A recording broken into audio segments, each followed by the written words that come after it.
ብዙ ጊዜ ገዢዎች ዋጋ ሴንሲቲቭ ነው ያው የኛ ሀገር ማርኬት ግን ዋጋ ስለቀነሰ ብቻ ትክክለኛ ግዢ ነው ወይ ምክንያቱም እንዳልከው የገዢዎች ገበያ ነው ብለሃል አሁን ያለው ዋጋ ምክንያቱም ከ3 ዓመት በፊት ከነበረው ዋጋ በአንጻራዊ ደረጃ ቀንሷል ስለዚህ ዛሬ የሚገዙ ሰዎች ትርፋማ ሊሆኑ ይችላሉ ነው ምትለይ ካልተሳሳትኩኝና ነገር ግን በአንድ ስኩዌር ሜትር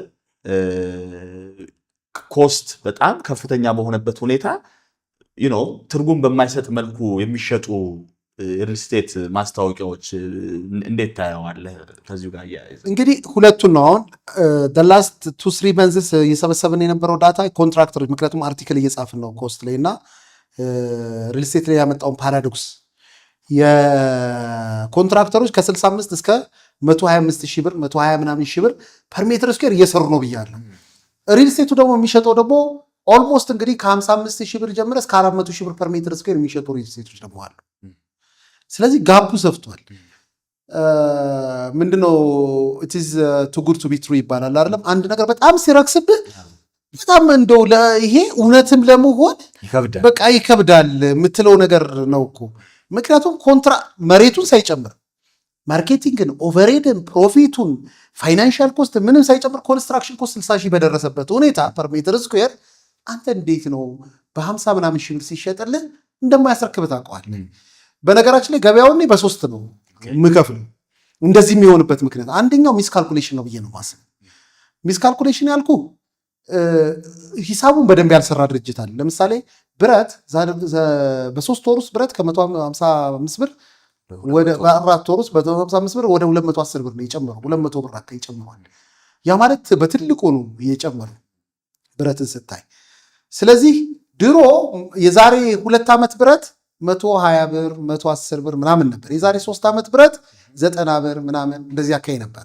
ስለዚህ ብረትህን ስታይ የዛሬ 3 ዓመት የሰራው ሰው የስትራክቸሩን ጨርሶ ገና ፊኒሺንግ ላይ አሁንም ያለ በ90 ብር የሰራውን ብረት ባሁኑ ካልሰራው ትክክለኛ ካልኩሌሽን አልሰራም ማለት ነው አንደኛ ሚስ ካልኩሌሽን አለ ብያስባለሁ ከመሬቱ ጀምረ ሪሶርሱ ምኑን አለማየት ይኖራል ሁለተኛ ፍራውድ ደግሞ አለ በቃ ኮምፕሊትሊ ፍራውድ ውስጥ የገቡ የሚያጭበረብሩ አሉ በቃ ይሸጥላል በ50 በ40 ሺህ ብር ፐር ሜትር ስኩዌር ይሸጥላል ብሩን ሰብስቦ ሊሄድ ነው ስለዚህ ሰው መጠንቀቅ አለበት ስለዚህ ሚስ ካልኩሌሽኑ በጣም አደጋ ውስጥ ይወድቃል ፍራውድላንት አክቲቪቲዎችም በጣም የወረዱት እንደዛ ይኖራሉ ሌላኛው ነው ፖንዚ ስኪም ይባላል ፖንዚ ስኪም ምን አይነት መሰለ ፖንዚ ስኪም ድርጅቶች ለምሳሌ ሪተርን ሼር ካምፓኒዎች ከሆኑ ውጭ ሀገር ላይ ሼር ካምፓኒዎች ዲቪደንድ የሚከፍሉ ትልቅ ከፈልን ለማለት ከሚሸጠው ላይ ይከፍላሉ ከፕሮፊታቸው አይደለም የሚከፍሉት ከሴልሱ ላይ ሞር ከአዲስ ሽጠው ነው የሚከፍሉና አንተ አሁን ብዙ ትርፍ ከፈለ ብለህ ብዙ ሰው አሁን መጥቶ ይገዛዋል ዲቪደንዱ ትልቅ ነው ይሄ ድርጅት ይላል ግን ኢን ሪያሊቲ ፕሮፊቱ አይደለም እንደዚህ አይነት ካምፓኒዎች አዲስ ነገር ካልሸጡ ራን ማድረግ አይችሉም ሙዚቃው ሲቆም በቃ ፋይናንሱ ካልገባ ይሞታሉ ስለዚህ ባይሆን አርክሩክ መሸጠን ያለባቸው ስለዚህ እንደዚህ አይነት ካምፓኒዎች አሁን የማየው ባክሎግ ያለባቸው ብዙ ቤት ሽጠው ያላስረከቡ ፖንዚ ስኪም ውስጥ ነው ያሉት ስለዚህ ሪል ኮስቱን ሳይሆን የሚሸጠው ሊሸጥልኝ የሚችለውን ግን አነስ ያለ በቃ ለምሳሌ 80 ሺህ ሊሆን ይችላል 90 ሺህ 70 ሺህ ሊሆን ይችላል ብቻ በሆነው ግን ሽጬ ሰርቫይቭ ኦቨርሄድ ብዙ ነው ከኋላ ያለኝ ባክሎግ ብዙ ነው ብሎ የሚፈሩ ፖንዚ ስኪምን የሚጠቀሙ ድርጅቶች አሉ አሁን ሴክተራችን ላይ ያለው ሪያሊቲውን ግን ደግሞ ስታዩ ደግሞ እንደዛ አይደለም ስለዚህ ለገዢው ሪል የሚሰራው ሰው ለምሳሌ ቢያንስ ሪተርን ኦን ኢንቨስትመንት ከፍ ያለ መሆን ይችላል ፕሮፊት ማርጂን አንተ በ2 ዓመት የምትጨርስ ከሆነ 40% 50% ፕሮፊት ማርጂን ማሰብ አለብን በ3 ዓመት ምክንያቱም አኑዋሊ ስታየው በአመት ምን ያክል ፕሮፊት አለኝ የሚለውን ስታይ ካስገባው አንፃር ልክ እንደዛው የወረደ ስለሚመጣ ማለት ነው ስለዚህ ሪተርን ኦን ኢንቨስትመንት ተለቅ ማለት መቻል አለበት አሁን ያሉ ድርጅቶች ጄኒውን የሆኑት ሪል ከሚገባው በላይ አይደለም ኦልሞስት ከብሬክ ኢቭናቸው ትንሽ ፐርሰንቴጅ አድርገው ነው የሚሸጡት ለምን ብትለኝ ሪል ስቴት በሙሉ ካሽ የምትሰራው አይደለም ሪል ስቴት ትንሽ ካሽ ኢንጀክት አድርገህ አብዛኛውን ካሽን ከሽያጭ ከፋይናንሻል ኢንስቲትዩሽን ከምናምን አድርገህ የምትሰራው ነው። ካሽ ኢንቴንሲቭ ካፒታል ኢንተርናሽናል ኖርሙ ያ ነው። በቃ ካፒታል ኢንቴንሲቭ ነው። ፋይናንስን ከሌላው አመተህ ነው የምትሰራው ማለት ከገዢው ያመጣል። ሞርጌጅ ባንኩ ምኑም ካለ ፋይናንሻል ኢንስቲትዩሽን ካለ ያመጣላል። ስለዚህ ካሽ ፍሎ ፍሪደም ይሰጣል። ካሽ ፍሎ ሪል ስቴት አንዱ የሚወደደው እንግዲህ እሱን ነው። እሱም ብሎ ሊገባ ይችላል። እሱም ብሎ ግን ገብቶ ግን በዛው ቀልጦ የቀረ ካምፓኒ ግን አለቀለት። ምክንያቱም ሪል ስቴት አንዱ ጥሩ ትርፋላ ከሚባል ሴክተር አንዱ ሪል ስቴት ነው። አሁን ግን በኢትዮጵያ ቁመና ግን በጣም ፈታኝ ነው። ጄኒውን የሆኑት ድርጅቶች እነዚህ ፖንዚ ስኪም ውስጥ ሚስካልኩሌሽን የሰሩት ውስጥ ፍሮድላንት አክቲቪቲ ውስጥ ያሉት ባሉት ምክንያት የሚገባቸውን ፕሮፊት ማርጂን አይደለም ጠብቀው እየሸጡ ያሉት፣ ዝቅ ብለው እየሸጡ ኦልሞስት ብሬክ ኢቭን ላይ እየሸጡ ነው ያሉት።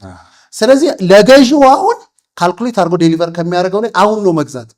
በነገራችን ላይ አዋጁ ደንቡ ከጸደቀና ወደ መሬት ህግና ህግ መንግስት መቆጣጠር ጀምሮ ወደ መስመር ከገባ ሪል ስቴት ሞቅ ማይወርድ በጣም ቡም ያደርጋል። ዋጋው በጣም ነው የሚጨምረው፣ ይጨምራል። ማርኬት በብል አሁን ማርኬት ክራሽ ወደ ማርኬት በብል ይቀየራልና ስለዚህ ሁለቱን ወደ ሴለር ማርኬት ሶሪ እዚህ ላይ አሁን እንግዲህ ኦልሞስት ከብሬክ ኢቭን ትንሽ ከፍ ባለ ማርጅን ሪል ስቴት ካምፓኒዎች እየሸጡ ነው ያሉት ብለኛል። እና አዋጁ ግን ተግባራዊ መሆን ከጀመረ ደንቡ ከወጣ መመሪያው ከወጣ ወደ ሴለር ማርኬት ይቀየራል እያልከኝ ልክ ነው።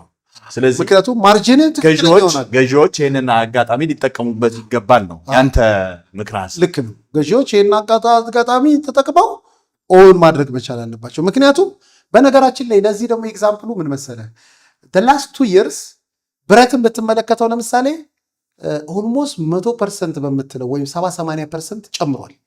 ሴራሚክ በ2 ዓመት ውስጥ 800 ብር ምናምን የምትሰራው ያገሩ ሴራሚክ አሁን 1600-1700 ብር ነው ያገሩ ሴራሚክ እየገዛ ያለው 100% ጨምሯል ማለት ነው።